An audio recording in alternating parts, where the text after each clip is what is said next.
es un país verde, profundamente verde. En tono más poético tiene todas las tonalidades del verde, pero depende del carbón y del petróleo.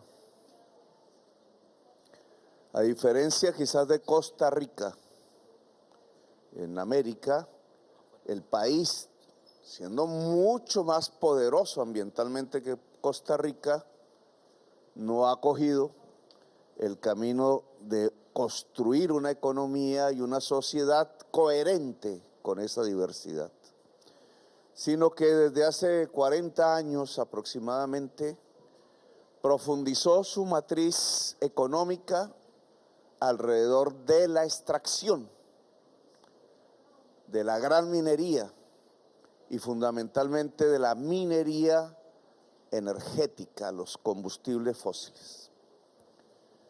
Y allí tenemos una contradicción para resolver ahora. Porque como bien dice Susana, esas exportaciones de petróleo y carbón, que en el año 2013 alcanzaron su máximo con casi 40.000 millones de dólares, en inglés se dice billones, 40 billones de dólares, y que ha venido desde ese año paulatinamente decreciendo, básicamente porque las circunstancias de la economía mundial han debilitado por estancamiento económico, pero también por descarbonización, la demanda mundial por petróleo y por carbón en el país. Y entonces nosotros, si queremos abocar la tarea de la descarbonización, que es el objetivo del gobierno, cómo construir una sociedad y una economía descarbonizada en el caso colombiano, pues tenemos el gran reto. Es ahí donde queremos pues dialogar con ustedes y dialogar obviamente con la sociedad colombiana. Como lo dije ayer, África y América del Sur son las dos regiones del planeta que pueden ofrecer la mayor potencialidad en energías limpias. Es la oferta hacia la atmósfera y hacia la economía mundial que ambos continentes, África y América del Sur, pueden ofrecer. He ahí una potencialidad y una ventaja que nosotros queremos concretizar. No simplemente discurrir sobre ellas, sino que se vuelva una realidad económica para nuestra propia economía colombiana, que hace parte de esa potencialidad en términos de energías limpias. Ahora, ¿qué queremos? ¿Hacia dónde ir económicamente? ¿En qué actividades rentables podría ayudarnos el capital internacional? ¿En qué actividades que, aunque no son rentables, son fundamentales en la transición hacia la descarbonización, en la cual nos podrían ayudar estados y organizaciones filantrópicas?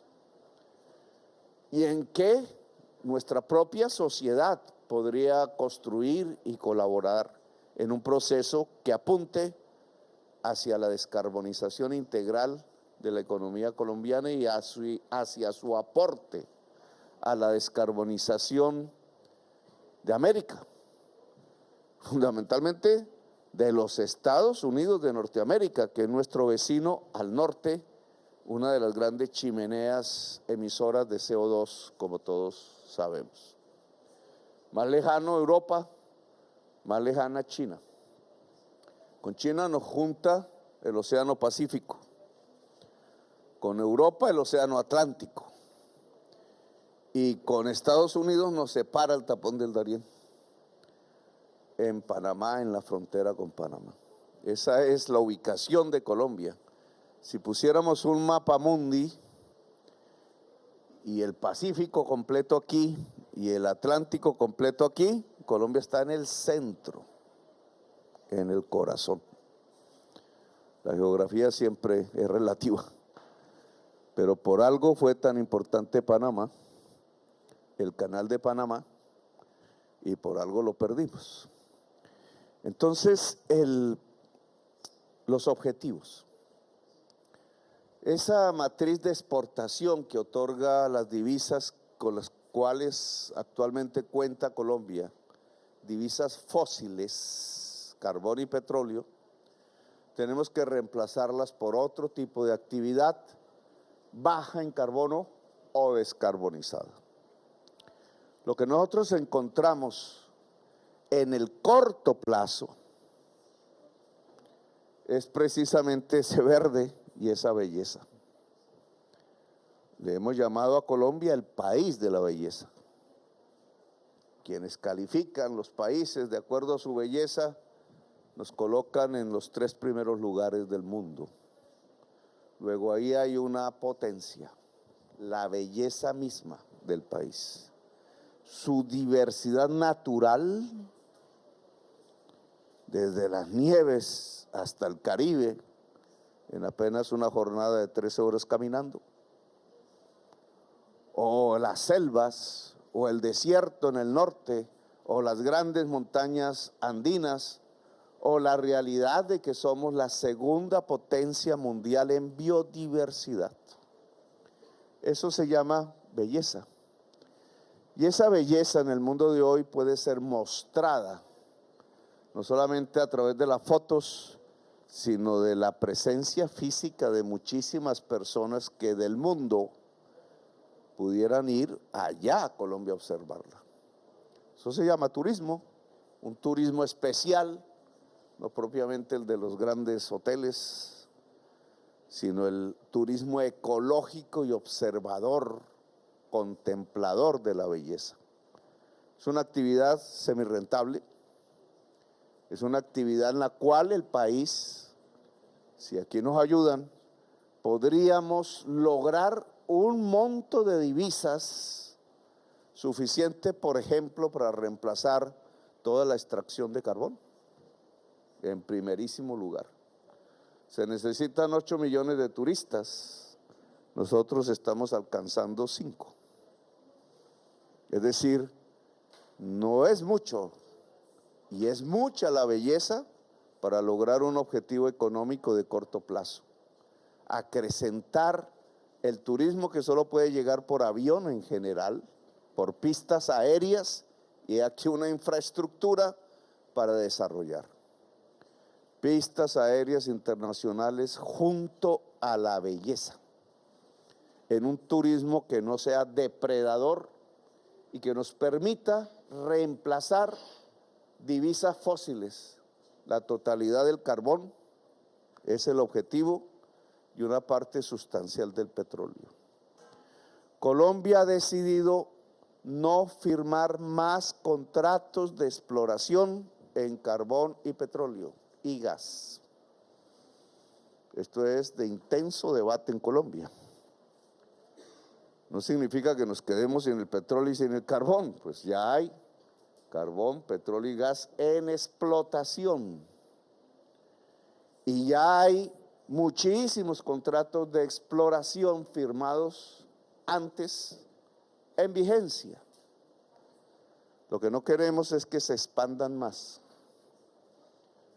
De esos contratos de exploración vigente, a lo mejor habrá más petróleo y más carbón explotable. Pero el hecho de que la decisión política sea no firmar nuevos contratos, significa que hemos puesto un límite en el tiempo. Y ese límite es la transición. Claro, como todos nuestros países, tanto los ricos como en el que estamos, como los países pobres, siempre llevamos en el horizonte cada vez más allá la fecha final de la transición.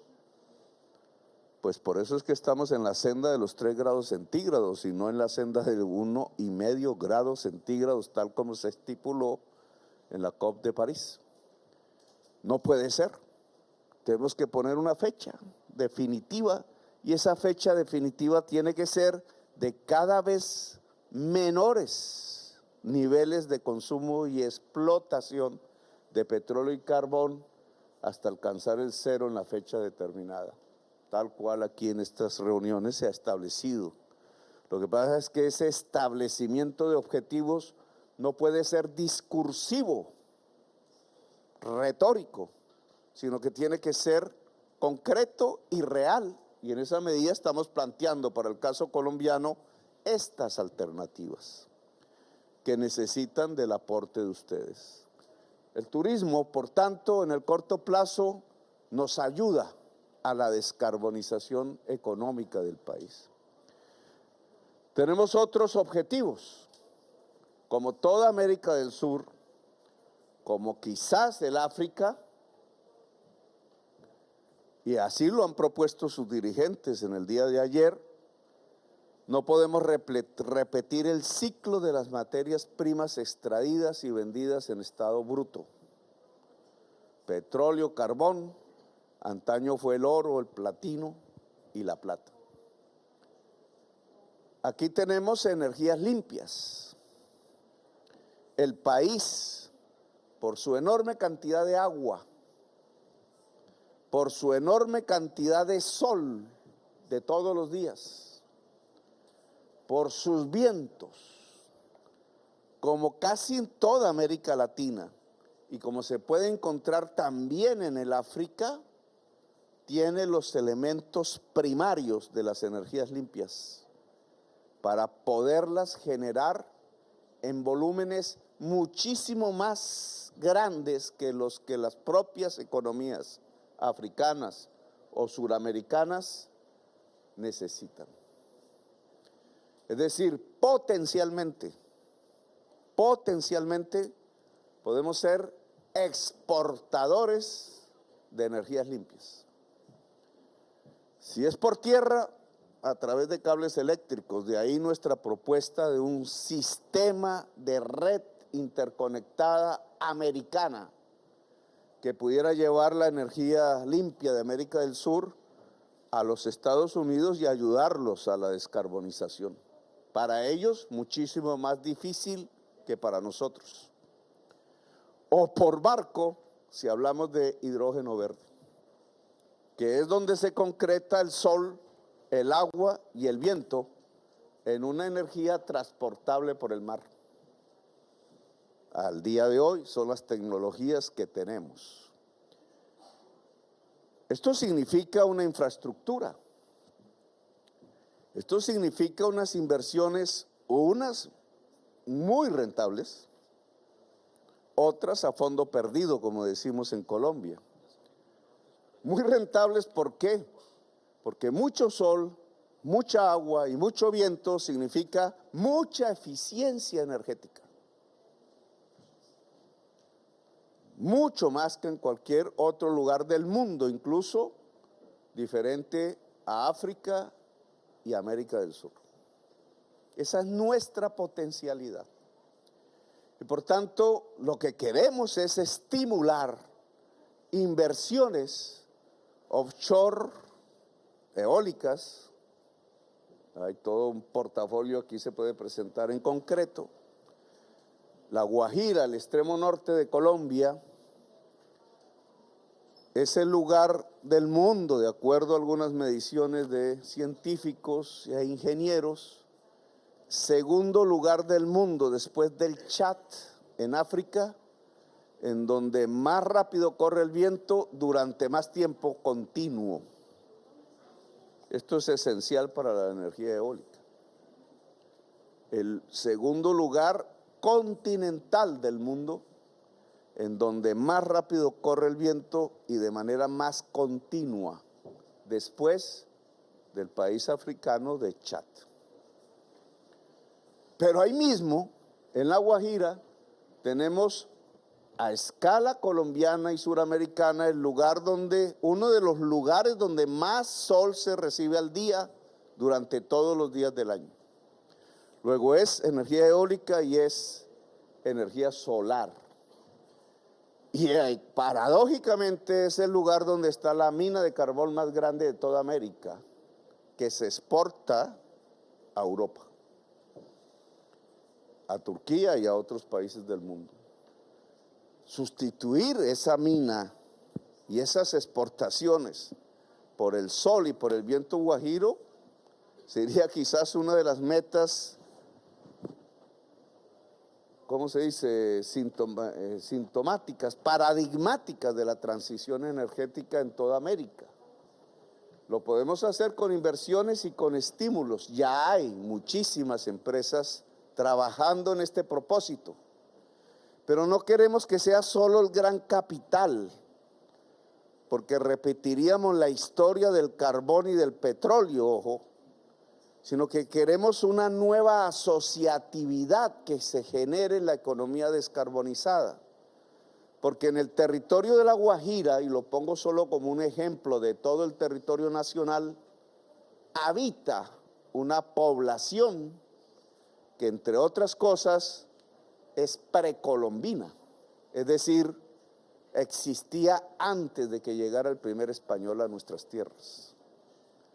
Una población que tiene quizás miles de años de existencia y que hace parte de los pueblos caribes que le dieron su nombre al mar, que hoy nos atrae por su belleza. Es la comunidad Wayuu. Esa comunidad Wayuu, que es la comunidad indígena más grande de Colombia, tiene una riqueza profundamente cultural aún y queremos protegerla. Y por tanto aquí tenemos un escenario muy interesante, si lo sabemos hacer bien, de cómo se puede juntar la necesidad de energías limpias del mundo, el hambre de energías limpias del mundo, con una cultura específica que hay que cuidar, que no se puede depredar. Y la única palabra que yo mencionaría para tratar de articular estos dos hechos es la palabra asociatividad.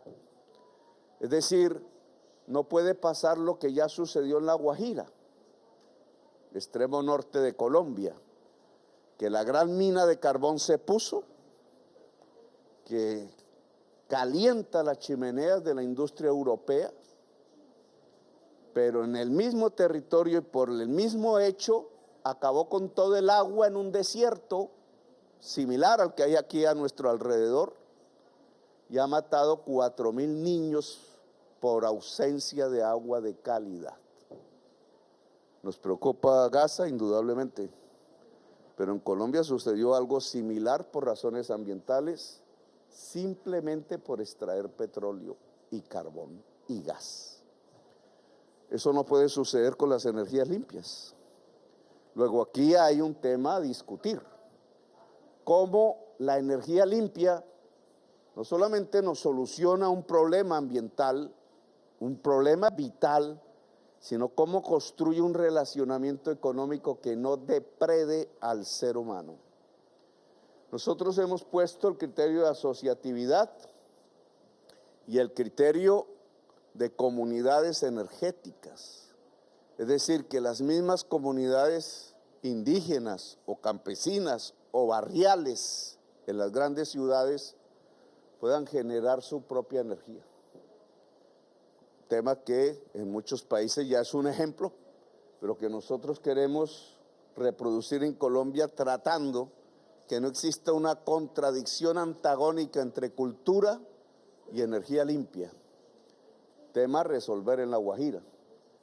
Estas infraestructuras que Colombia puede implementar y con la ayuda del capital y con la ayuda de fondos puede desarrollar no solamente para sí misma, sino para la exportación y la ayuda en la descarbonización de la economía mundial, sea a través del cable eléctrico poderoso, tema que se ha planteado a Canadá y a los Estados Unidos y que se discute, sea a través de barcos en hidrógeno verde, lo que significa otra infraestructura, la infraestructura del hidrógeno verde en Colombia.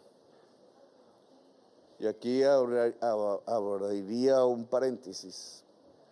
De acuerdo a estudios preliminares también hechos en el mundo, los países que pueden ofrecer el más bajo precio de hidrógeno verde son Chile, Argentina y Colombia. ¿Por qué Colombia aparece en ese rating o ranking? Porque Colombia tiene mucho sol, mucho viento y mucho agua en regiones específicas, que son las materias iniciales del hidrógeno verde. Y están junto a los puertos, es decir, que tienen la capacidad de la exportación. En cierta forma es una exportación de sol, una exportación de vientos y una exportación de la calidad química del agua.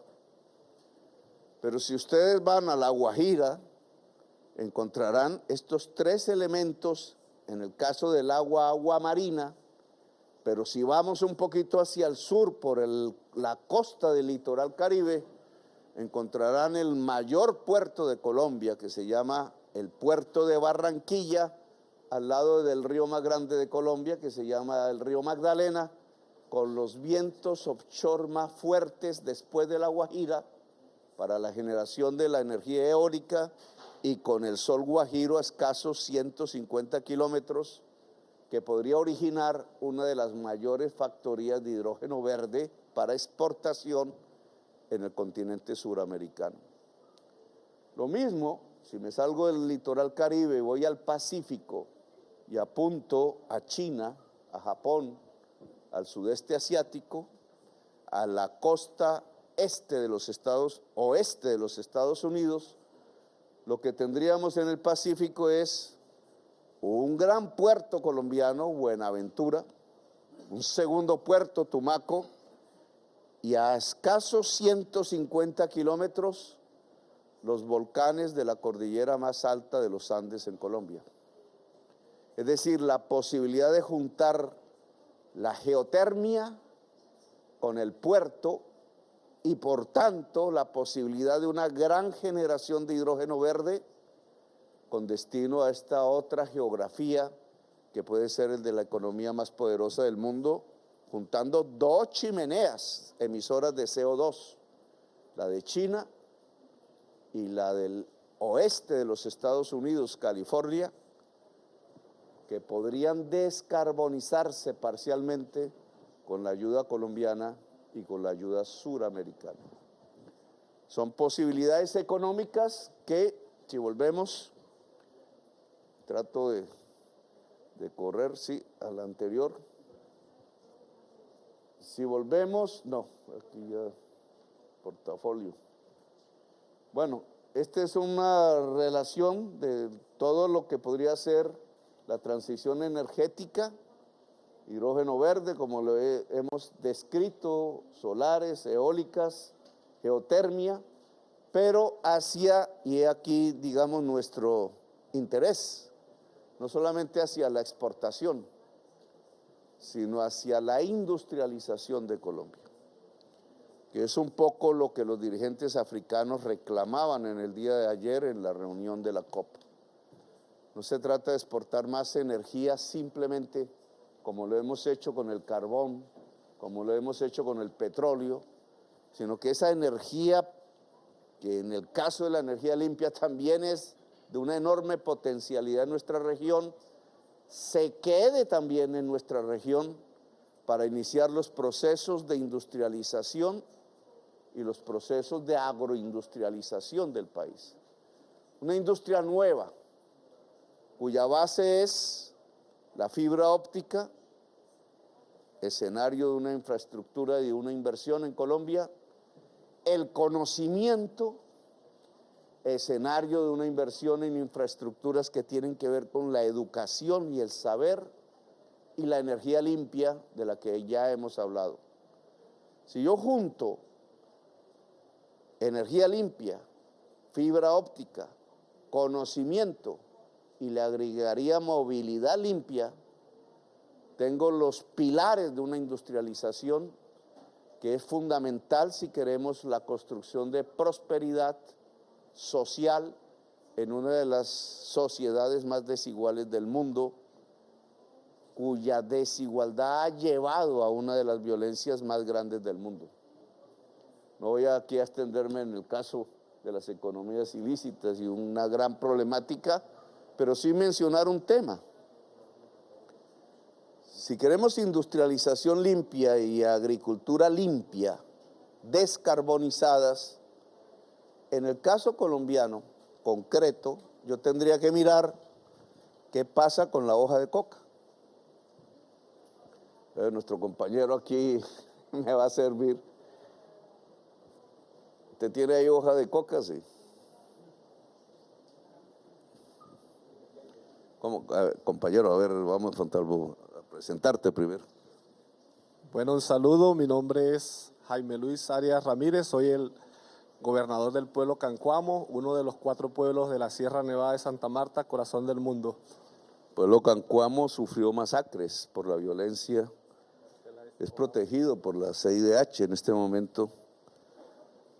Esto se ve, está minúscula, pero esta es una parte de una hoja de coca. No tiene la culpa, la mata no tiene, decimos nosotros, la mata es la vegetación, no tiene la culpa. Se conoce desde antes de que llegara el primer español a Colombia.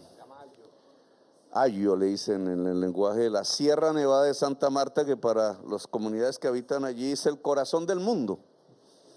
¿Cierto, compañero? Corazón del mundo de la humanidad.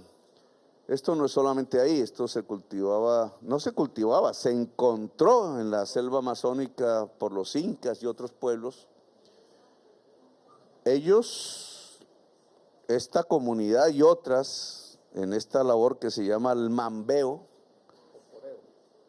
oporeo se echa ahí, se machaca con cal y tiene un consumo precolombino permanente que no arroja cocaína. La cocaína se la inventaron los europeos al examinar esta planta y la volvieron mercado porque eran capitalistas. Los indígenas no son capitalistas. Por tanto, hay una gran diferencia de siglos entre el uso de esta hoja culturalmente por la comunidad, religiosamente incluso o espiritualmente, y el uso que le dieron los europeos en el mercado, en donde ya no está la hoja, sino un elemento químico que está en la hoja, que es un alcaloide. He aquí la gran diferencia. Ahora, quienes al ilegalizarse el uso europeo de la hoja de coca en forma de cocaína, golpearon fue a la comunidad que usaba la hoja de coca. Una de las grandes injusticias del mundo. América Latina ha perdido 1 millón de personas asesinadas por ese hecho. En una fracasada terriblemente, y el fentanilo es la prueba, política de guerra contra las drogas.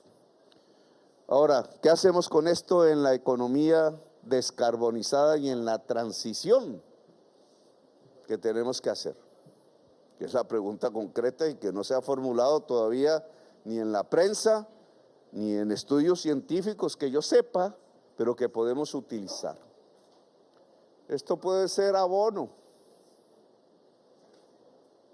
biofertilizante. Es decir, esto puede reemplazar abonos hechos sobre la base del petróleo y por tanto constructores de crisis climática. Aquí hay una solución parcial. Nosotros sí quisiéramos transformar todos estos cultivos, hoy muy grandes, de hoja de coca en Colombia, en regiones como esa que ustedes ven ahí, que son regiones selváticas, en el Pacífico, en el Amazonas y en otras regiones del país, en biofertilizantes. El campesinado de Colombia quiere. ¿Quién lo prohíbe?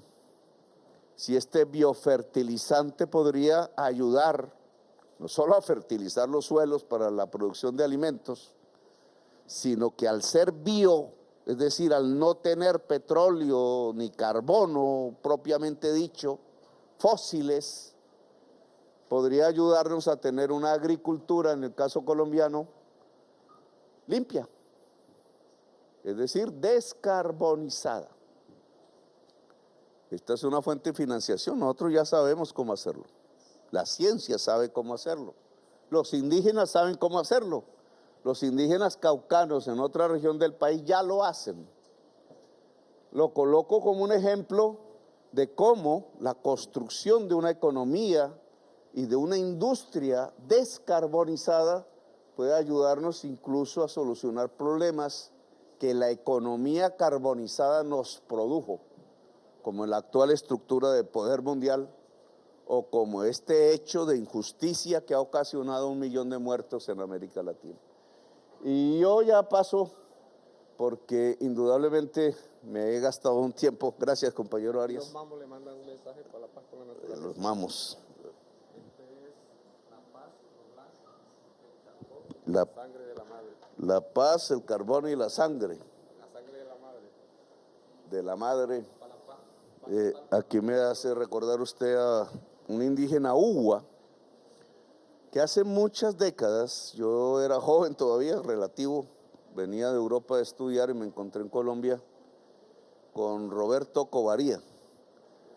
Él dijo, en una lucha que tenía en una región cercana a Venezuela, contra la explotación petrolera que llegaba a su territorio, y entonces había un conflicto entre la comunidad indígena y la compañía multinacional, no me acuerdo ya en ese entonces cuál, la Oxy y la Exxon, Occidental, la Oxy, los indígenas pelearon contra eso socialmente, y un día ese indígena dijo, es que el petróleo es como la sangre en la tierra, que es este mismo color y esta misma simbología del pueblo cancuamo en la Sierra Nevada.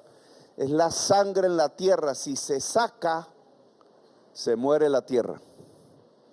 Lo dijo hace 30 años. Si se saca el petróleo, muere la tierra, por ellos no querían que saliera el petróleo. Hoy, la ciencia occidental, aquí en el panel de expertos de Naciones Unidas, miles de científicos, con los métodos de la ciencia occidental han llegado a la misma conclusión que Roberto Covaría. Si se saca el petróleo, muere la tierra, muere la vida en la tierra. La tierra seguirá. Una forma de cómo un saber ancestral se junta con un saber occidental y terminan dando la misma conclusión. Compañero Arias, gracias. El último punto que quisiera tocar es este, porque como ustedes saben, al final mitigar en Colombia no hace un gran efecto, porque nosotros no somos grandes emisores de CO2. Los grandes emisores de CO2 están en otro lado del planeta, pero nosotros sufrimos las consecuencias. La adaptación al cambio climático es fundamental para nosotros. Aquí hay un link entre mitigación y adaptación que es fundamental, y es esa selva, la selva amazónica. El mayor aporte que puede hacer Colombia para descarbonizar la economía mundial no está en su propia industria, en su propia agricultura, que hoy no emite, está en la selva. Esa selva la compartimos con Venezuela, con Ecuador, con Perú, con Brasil, que es la mayor extensión, y otros países, incluso con Francia, que tiene una colonia ahí todavía. Si esa selva se acaba, si el calor quema la selva, o si las mafias, los capitales petroleros o los capitales mineros arrasan con la selva, la humanidad llega a un punto de no retorno. Ya no hay nada que hacer, según la ciencia. Es uno de los grandes puntos de no retorno, junto con Groenlandia, junto con el permafrost en Siberia y en Canadá. Este es un punto de no retorno. Si la selva deja de existir, no hay agua en los Andes. Grandes ciudades latinoamericanas de millones como Bogotá, de 9 millones de habitantes no tendrían agua. Pero no solo eso, sino que marca el punto de no retorno climático y por tanto la irreversibilidad del fin de la vida, lo que llaman la sexta extinción, los científicos. Por tanto, uno de los mayores aportes que tenemos que hacer es cuidar la selva. Ahí vive gente, no solo indígena. Esa gente necesita a veces quemar la selva para poder sobrevivir. Muchas veces impulsada por mafias, por otros factores aún más poderosos que la quieren utilizar para lavar activos o para sacar oro o otro tipo de minerales. Esa selva tiene que quedarse así. Y para ello hay que sostener a la población que habita allí. En Brasil es más complejo, porque la han depredado más. En Colombia es más fácil. En Colombia, Perú y Ecuador están las fuentes del agua del Amazonas. Es decir, si ustedes quieren rescatar la selva amazónica, no se puede hacer solamente en Brasil. Sería inocuo, aún si la actividad productiva de Brasil se transformara en selva, lo cual significa muchísimo dinero. Sino que si las fuentes del agua se agotan en la parte alta de la selva amazónica, que es la transición entre los Andes y la selva se acaba igual. Entonces la posibilidad de cuidar la selva en Colombia, Ecuador, Perú es fundamental. Y aquí no hay una actividad propiamente rentable, aunque los campesinos puedan desarrollarla en medio de la selva. Aquí lo que hay es fondos que hay que aplicar. Y estos son fondos, Colombia ha puesto 150 millones de dólares año, lo hará durante 20 años. Pero estos son fondos que deberían ser de la humanidad toda o de la riqueza de la humanidad toda. Porque si esa selva se acaba, aquí no hay posibilidades de vida. Entre otras, hay una fuerte articulación entre las arenas del Sahara y la selva, pero será cuestión de otro tipo de conferencias.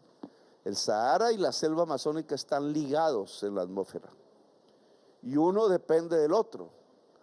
Pero la selva amazónica es uno de los grandes pilares climáticos del mundo. Se puede extinguir por el deshielo de la Antártida, que calientaría la corriente oceánica que llega del sur, hoy helada hacia el trópico, y que convierte eso en un vapor tan poderoso, una humedad tan poderosa que le da origen a esa vegetación. Y esa vegetación genera, y ahí se alcanza a ver, al chupar el agua de la atmósfera, que no de la tierra, genera estas nubes de vapor que en millones y en grandes masas de vegetación hace que se generen los ríos voladores, se le llama, que con los vientos van a las grandes alturas de los Andes y allí se vuelve agua líquida. Ese es el agua de América, pero es también la vida del planeta. Aquí hay una necesidad fundamental de articulación humana para cuidar la selva, y finalmente hay una necesidad también para nosotros de adaptar nuestra población a la crisis climática. Esa casita que detrás del ministro, bueno, ministro, esta casita que está allí puede sufrir. Si hay una niña intensa, este río se puede llevar la casita. Así vive millones de personas en Colombia. O si hay una sequía, como ahora va a entrar, se puede quedar sin alimentación. El agua es un eje rector de la adaptación de la humanidad respecto a la crisis climática. Nosotros le hemos llamado a esto liberar los espacios del agua y ordenar el territorio alrededor del agua, que es una sabia enseñanza de la humanidad desde su inicio. Para Colombia y para muchos países eso vale muchísimo dinero. Para Colombia, su organización poblacional, como en buena parte de América del Sur, va contra el agua. Fue una enseñanza española mal educada. Cuando ustedes van a las Ramblas de Barcelona, encuentran que Barcelona tapó su agua.